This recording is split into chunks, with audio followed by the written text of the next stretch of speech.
I'm Chris Avina with American Outdoor News, and today we have Wisconsin Congressman Tom Tiffany. Tom, thank you, Congressman. Thank you for coming on. Yeah. Hey, Chris, it's really good to join you. As you well know, I'm up in northern Wisconsin, and I just want to let all those anglers know that we're still ice fishing up here. You know, some of my friends are still ice fishing upstate New York. They got about a foot of snow the other day. Yeah, winter is not releasing its grip easily this year. Yeah, we're going to skip right over spring and go right into summer. That's what I think. But now you, to really jump right into things, you recently, along with 22 other members of Congress, tried to appeal a decision of California judge about relisting the gray wolf back onto the endangered species list. Isn't that normally done by state animal management? Well, that's how it should be done. So in our letter, we really called for two things. One was for the Biden administration to appeal this ruling. They have the authority to do it via the Department of Justice. And it's very clear that the wolf has recovered here in America, and in particular, the Great Lakes states and Wisconsin. And there's just no doubt about it that it's recovered. And it's really unfortunate. We have another federal judge who knows very little about wolf management, that they inject themselves into this debate.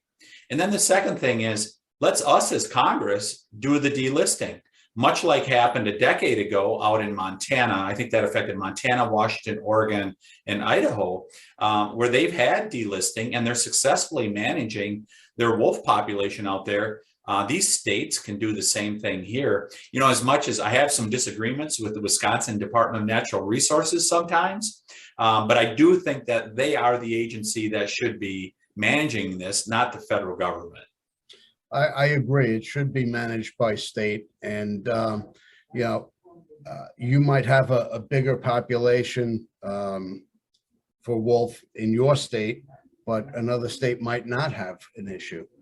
I know Colorado has a big issue with it right now, and here we are in the springtime where cattle ranchers have their cattle. They're giving birth to calves, and they're literally being thrown to the wolves. Yeah, that is a good way to put it, and that's exactly the case here in Wisconsin. And many people in our state, they view it as, oh, this is just a northern Wisconsin issue. It has become much more of an issue in many other parts of the state, all the way down to southwestern Wisconsin, where there's a real concern as you're seeing wolves expand their footprint. And really cause significant harm to livestock producers, but also pet owners and others. Just real problems there. Now, have they? God bless. I know it really varies from state to state, but how much of a danger are they to the human population? Well, I certainly hear from people regularly that they now carry a sidearm when, for example, they go out for a walk at night. Mm-hmm. People feel less safe at this point. And the thing about it is the wolf is fully recovered. I mean, when you look at the U.S. Fish and Wildlife Service, their number is still 100 wolves for Wisconsin and the Upper Peninsula of Michigan. For those people real familiar with the geography, the Upper Peninsula adjoins the state of Wisconsin, and it calls for 100 wolves. We've blown far through that. Now, many people are saying, well, let's do like 350 in Wisconsin. And I think there'd be some agreement for that. But our official number is well over 1,000. The unofficial number, many people believe, is north of 2,000 or maybe even 3,000 wolves in Wisconsin. I mean, we have them everywhere. And one thing that I found really interesting, Chris, I spent about 7 years in southern Minnesota when I got out of college, and I came up here to northern Wisconsin in the late 80s before we saw the wolf population explode here in our state. And it is really curious as you watch, We have large blocks of federal forest land up here, the Chequamegon-Nicolet National Forest, about 1.5 million acres, as well as other big tracts of public land. And you would see deer all the time. And you had to be very careful driving, especially at this time of year when the snow's going away. Those deer are out on the roads all the time. That doesn't happen anymore. When I drive through these big blocks of federal forest where there's roads going through them, you really don't have to worry about seeing deer anymore because they have been wiped out. Yeah. And deer have largely become urbanized now in the region that I live in. They're staying very close to homes. That's where you're going to see deer now. You do not see them in the big tracts of forest like we used to. And that is largely, and it's due to predators, but largely due to wolves. Now, I know we've seen that in other states. I know in Yellowstone, not only the deer herds, the elk herds are literally being decimated by the wolves. And people they fail to realize that wolves can have 2 litters of pups every year. And you're looking at what, 4, 5, 8 pups per litter. That's one wolf. A pack grows very quickly. The population grows very quickly. And, they're not the cuddly poster child for, animal control that, that PETA and other organizations make them out to be. They're literally killing machines. Yeah, there's this mythology that has developed in regards to the wolf that they only eat what they kill, things like that. We've seen indiscriminate killings many times. They've certainly seen it out west in the elk herds. We had one farmer up here who had 13 sheep that were killed just a couple of years ago. They didn't eat any of the sheep. It was just indiscriminate killing. So that does happen. Yeah. And some people try to say that they would never kill indiscriminately. It's just not true. So you have all this mythology that's built up around it. Mm-hmm. But we had a very successful wolf hunt about a decade ago when I was in the state legislature at the time, and we delisted wolves. And I think we had 3 seasons of a very successful wolf hunt. Population was maintained, but yet people were able to keep the numbers in check.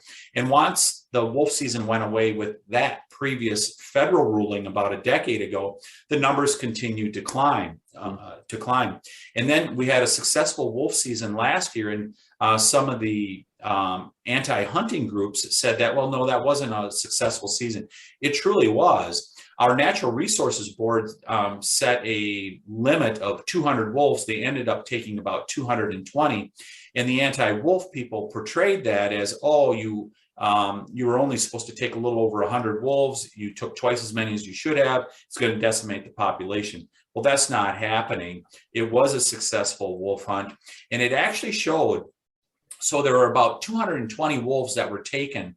It would have been February of 2021 here in Wisconsin, a successful wolf hunt that year.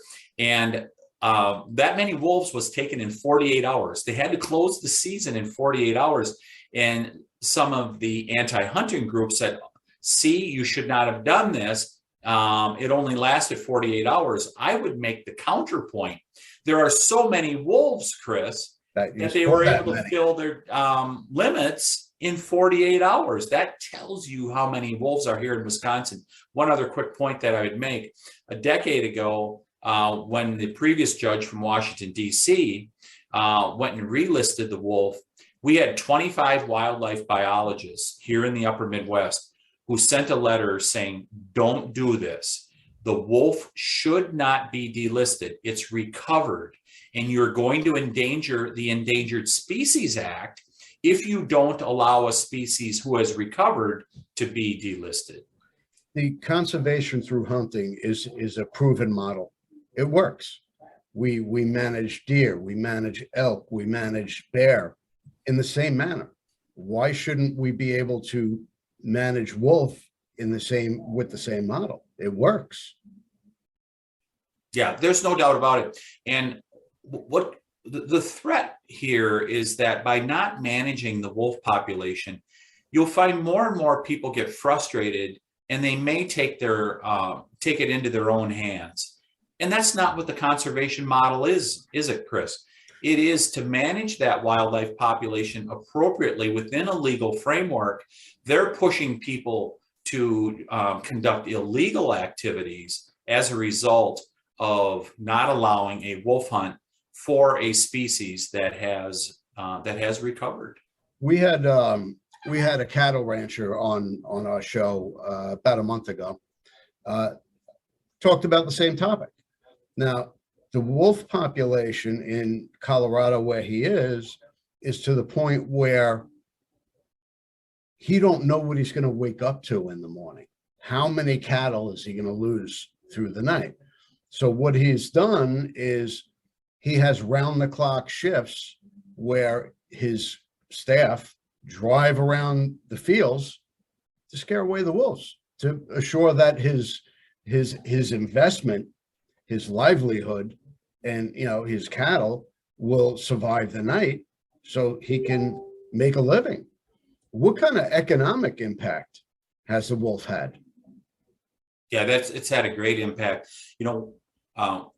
When you look back at the old pictures of the hunting camps here in northern Wisconsin, you'd see the meat pole out there with the deer hanging, and great pictures of what is becoming a bygone era.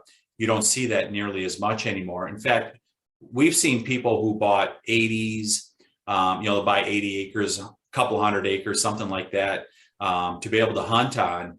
And some of those people are divesting themselves of that acreage because they said, I don't see wolves anymore, or excuse me, I don't see deer anymore. Why would I own that when I can't go hunting there anymore? And what's disturbing about this, Chris, is there are some anti-hunting groups. This is what they want. They want to stop hunting. And if the wolf helps them accomplish their goal, they'll use any means to make that happen. It's really sad to say that, but that is the truth, that they would like to drive people, the hunters and others that utilize our natural resources. Because remember, this is part of a bigger picture. I mean, it's even when you look at the first action President Biden took when he shut down natural oil production in our country, and that's exactly what he's been doing, making us less energy independent. That is a broader movement that is anti-natural resources utilization. And it's really unfortunate because it's part of how our country became great. Using our forests, being able to mine, being able to hunt to put food on the table. Those are all time-honored traditions in America that made us a great country. And there's some people that want to stop that now, and it's terribly unfortunate. Well, the wolf is a pawn in their political agenda. That's not a secret. Like I said earlier, the wolf is the poster child. It's not endangered. It's a vicious animal, and it has an economic, ecological impact on our country as well. Now, this was a federal judge that made this distinction? Yeah, so this would have been a federal judge out in Oakland, California, out of that circuit. And 10 years ago, it was a judge from the Washington, D.C. area that did it. But what's really clear is that these judges really don't understand natural resources management, but probably more importantly, they don't understand the 10th Amendment to the Constitution, which says that all things that are not to be handled by the federal government are under the state's purview. And this is one of them. This is something that our state natural resources agencies should be managing because they know far better than some judge that's off on one of the coasts, whether it's East or West Coast. They understand this far better than somebody that lives far, far away. And that's certainly what our founders intended, is that for decisions to be made at a more local level, in this case at the state level, and that's where it should happen. And that's why we introduced that legislation to delist, because we believe the wolf has a place on the landscape, but it should be up to state wildlife managers to manage them. Now, do you know off the top of your head what the national numbers are for the gray wolf? Yeah, I do not, but they certainly number in the thousands. Our estimates when we get to peak season after they've had pups, by the end of summer, we think conservatively there's at least 2 to 3,000 wolves in Wisconsin. There's even more than that in Minnesota. And of course, you have the Upper Peninsula of Michigan. So just here in the Upper Midwest, there's thousands of wolves on the landscape. There's no shortage of wolves here in this territory. Do you know how many deer have just whitetail alone?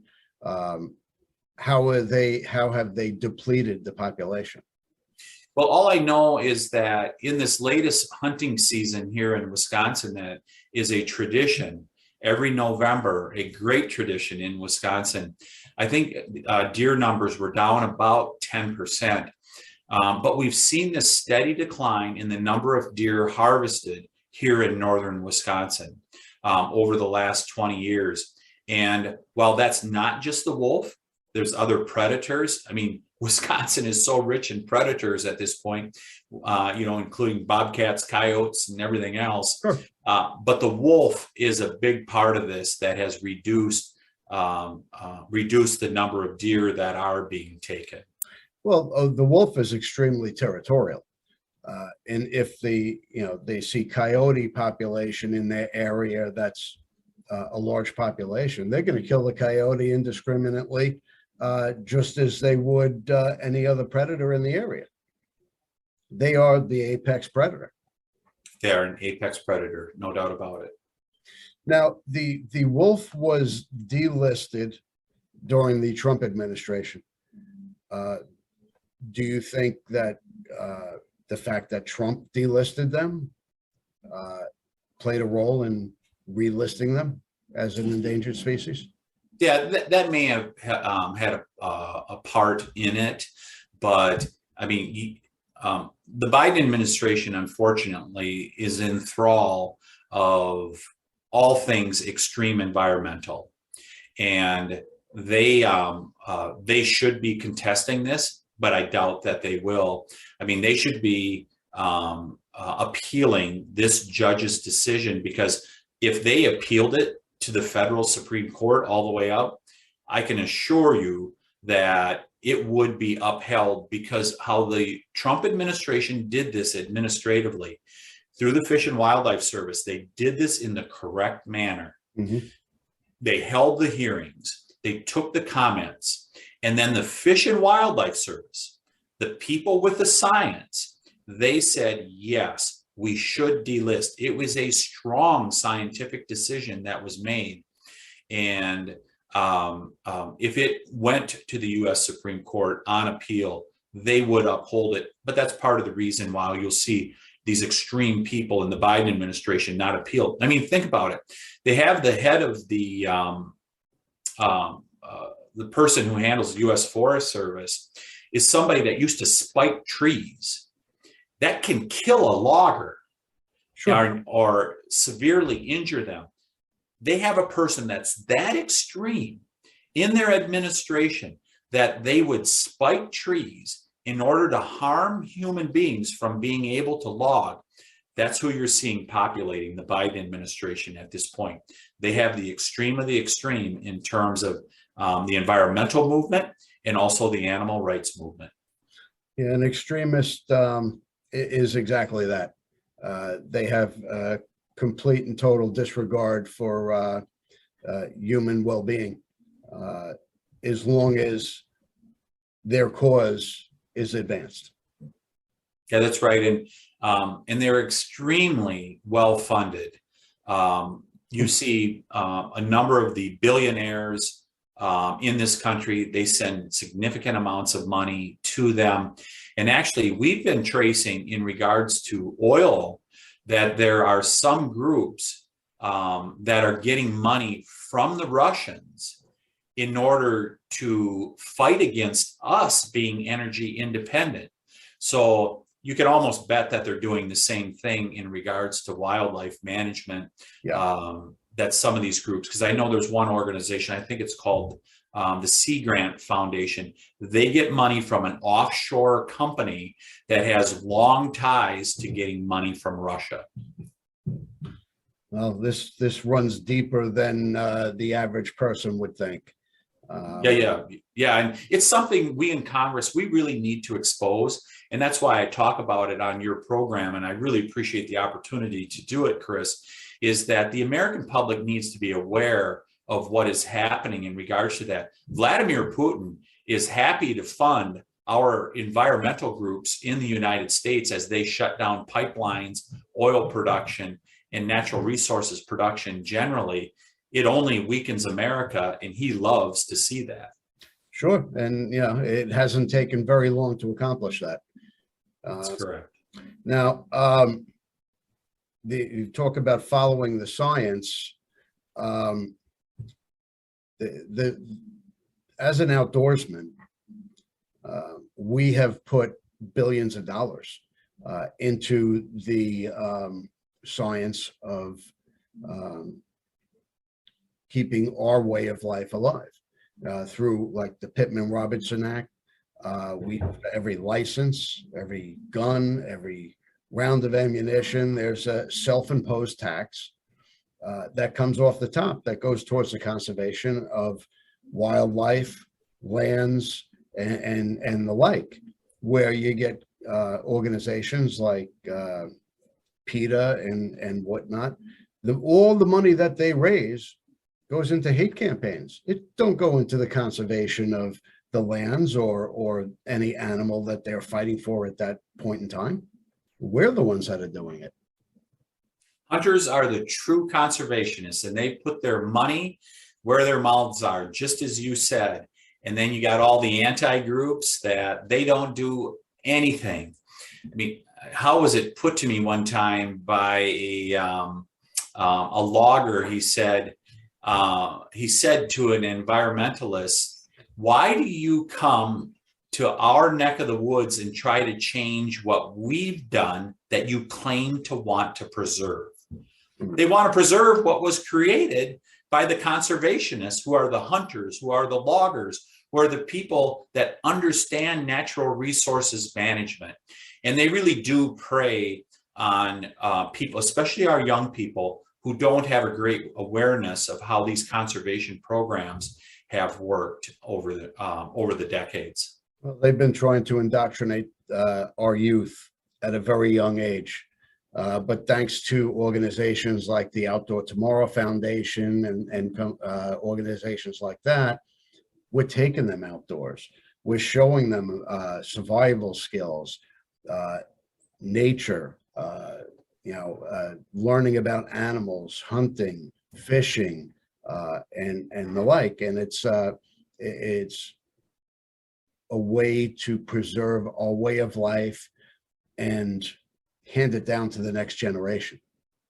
Yeah, no doubt about it. Our ranking member on Natural Resources Committee, which I sit on the Natural Resources Committee, Bruce Westerman from Arkansas, who, by the way, is a professional forester, he always emphasizes the word conservation, because so many people simply want to preserve, and preservation does not work, especially in regards to our forests. You need to manage those forests. And by the way, healthy forests, managed forests, are the best forests for our wildlife also, isn't it? Absolutely. Absolutely is. All right, we're going to take a real quick break here to acknowledge some of our sponsors. Underwood Ammo, always a standard of excellence. Pyro Putty and Phone Scope, always innovative with their products. Always something you should keep in your pack because it could help you when you least expect it. And the Hunt of a Lifetime, we're going to hear from them right now. We'll be right back. We love our children. We protect them. We guide them. We prepare them for life in the world. With all that we do, from deep in our hearts, we cannot control all things. Life-threatening illnesses and disabilities affect far too many of our children each year. While we cannot change the circumstance, we can make dreams come true. Dreams to provide hope, to provide spiritual healing and strength, to provide moments of happiness and relief in the hardest of times. We can give a glimmer of light and hope in a time of darkness and despair. Join huntofalifetime.org to help make dreams come true, to provide hope for children with life-threatening illnesses and disabilities. Hunt of a Lifetime is a nonprofit organization fulfilling dreams for hunting and fishing trips to youth 21 and under with life-threatening illnesses and disabilities. Visit huntofalifetime.org to learn how you can make a difference.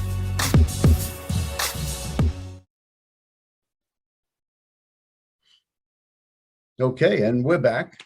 And we're here with Congressman Tom Tiffany talking about how the federal government has delisted the wolves as an endangered species when we all know that they're not. Why aren't we following the science, or why aren't they following the science?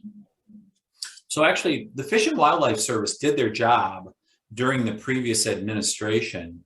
Under Secretary Barnhart, head of the Department of Interior, they did a full, thorough review of whether the wolf should be delisted, and they came to the scientific conclusion that yes, they're recovered and they should be delisted. So it was accomplished with the previous administration. Now you had a rogue judge from California who doesn't understand wildlife management, doesn't understand the law and how it is, should be interpreted, and has decided to relist the wolf.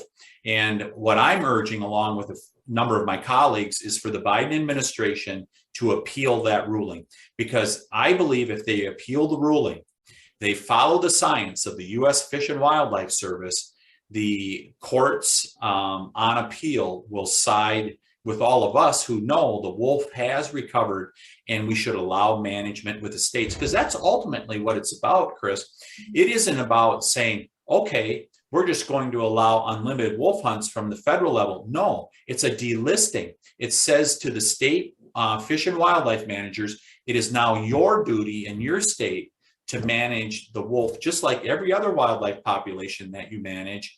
And that's where it should be done, is at the state level, not the federal level. So they're basically handcuffing the local municipalities where the wolf may be endangering your income, the way you make a living, how you're, if you raise dogs or some pets or whatever you do for a living, it's infringing on your personal economic well-being.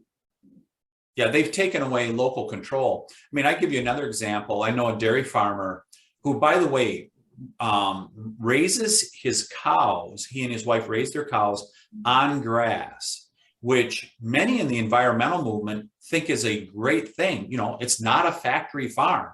Mm-hmm. Yet he's having a very difficult time maintaining his herd because the wolves are always threatening it. And it isn't so much, Chris, that they're taking some animals, the wolves, though they do sometimes. It's that they agitate the herd. So whether you have a beef herd or a dairy herd, mm-hmm. by agitating them, they have a less rate of gain if they're beef. They have lower production if it's milk, as a result of being agitated all the time by wolves. So it isn't always just that the wolves are killing the animals, it's that they keep them so agitated. And that's part of the reason why we should be able to control wolves. So that would actually harm the quality of product, whether it's beef or milk. It's actually you getting an inferior product, so to speak.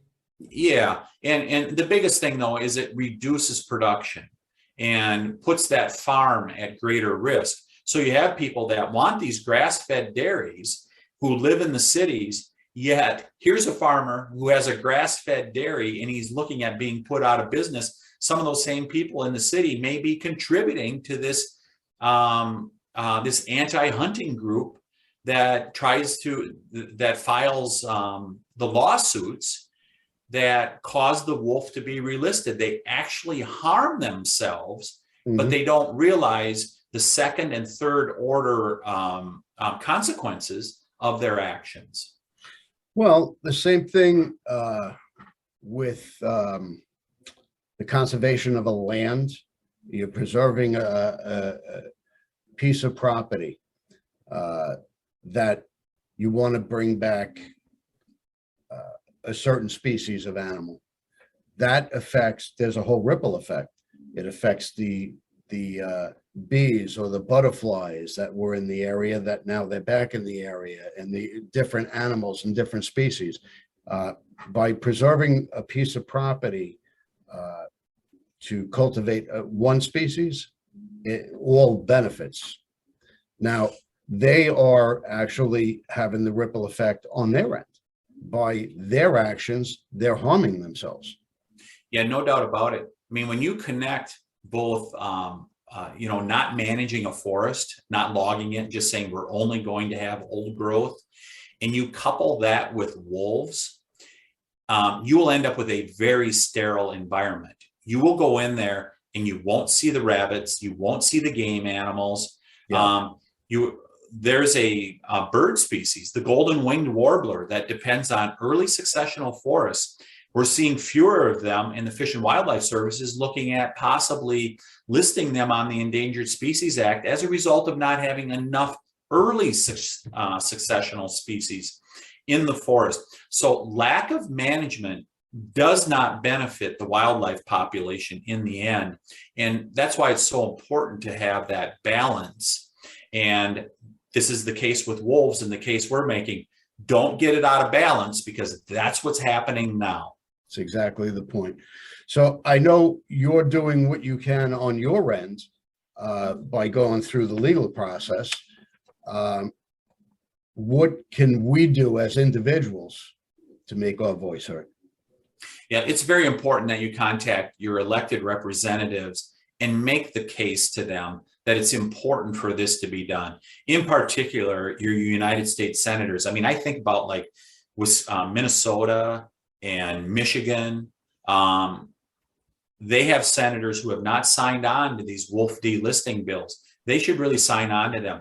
They are key senators, and people should really be getting in touch with them. And make yourself active. Make yourself active and deliver that message that we want good management here, and let's return control back to the states. The federal government, as we're seeing with record crime, record inflation, record high energy prices, record illegal immigration, the federal government is getting very little right at this point. One way they can get something right is to return control to the states, including with management of the wolf population. Well, as a legal citizen of the United States, I know it is my obligation to question our representatives. And tell them to sign on to our bill, Chris. When they contact their legislators, tell them to sign on to these bills that, like the one that I wrote with that I signed on to Representative Boebert from Colorado, who's providing real leadership on this issue. Sign on to those. Tell your congressmen, your senators, sign on to those bills. We need your support. All right. And there's a new organization that I'm working with as well called Health for Wildlife. You sign on to their site, and they have every email of congressmen and senators that you can reach out directly through their site. So it makes it that much easier. And that's healthforwildlife.org. You can definitely check that out. And how can we help you? Which what website or phone numbers can we reach you? Yeah, you can always reach my office, on the official side, tiffany.house.gov. They can reach me, or look for my phone numbers on a website. Websites are available. They can also go to tomtiffany.com. That's people can find me there also, but the official side is tiffany.house.gov, and they can reach out to me anytime. Well, I appreciate you taking the time to make our voice heard on this topic, because it's a very important topic, and it affects a lot of lives. And I appreciate your work. Yeah, really great to join American Outdoor News, Chris. And look forward to connecting again sometime. And let's go out and win this battle. I can tell everybody out there, We will not give up. We will not give up until we get that delisting done, and we're going to continue to work at it. It's the right thing to do. All right. I appreciate your time, and we'll keep up this fight together. Thank you for your time today, Chris, and all your viewers. It was great to join you today. Thank you again.